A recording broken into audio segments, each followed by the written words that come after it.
یہ قرآن ایک بابرکت کتاب ہے جسے ہم نے آپ صلی اللہ علیہ وسلم پر نازل کیا تاکہ لوگ اس پہ غور اور فکر کریں اور تاکہ اہل فہم اس سے نصیحت حاصل کریں۔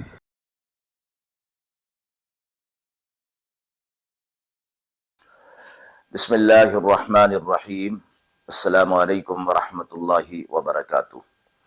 ناظرین کرام، درس قرآن مجید کے آج کے اس پروگرام میں ہم سورۃ الاخلاص کی تفسیر موصول شدہ سوالات کی روشنی میں کریں گے۔ پہلا سوال، سورۃ الاخلاص میں توحید کی کیا اہمیت بیان کی گئی ہے؟ دوسرا سوال، سورۃ الاخلاص میں اللہ کی صفات کی وضاحت کس طرح کی گئی ہے؟ اعوذ باللہ من الشیطان الرجیم، بسم اللہ الرحمن الرحیم۔ قل هو اللہ احد اللہ الصمد لم یلد ولم یولد ولم یکن له کفوا احد۔ سورۃ مبارکہ کا ترجمہ ملاحظہ فرمائیں۔ آپ کہہ دیجئے کہ اللہ ایک ہے، اللہ بے نیاز ہے، نہ کسی کو جنا نہ کسی سے جنا اور نہیں اس کے برابر کوئی۔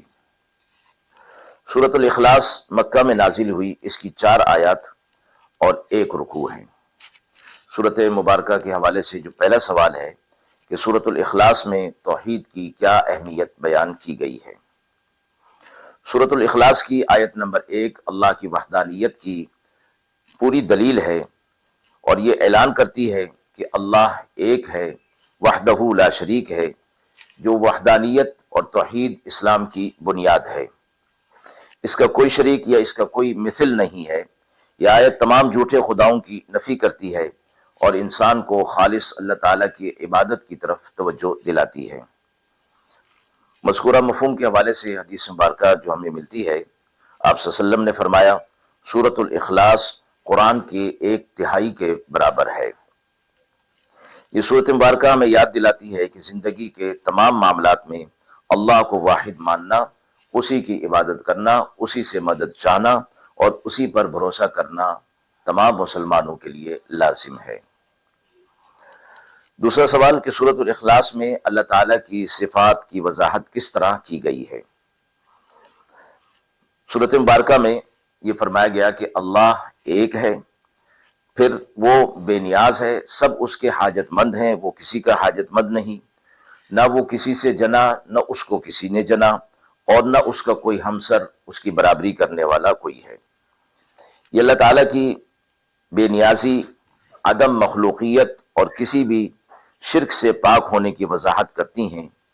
اللہ کی صفات کامل اور منفرد ہیں اور ہر لحاظ سے اللہ کی ذات بے نیاز ہے۔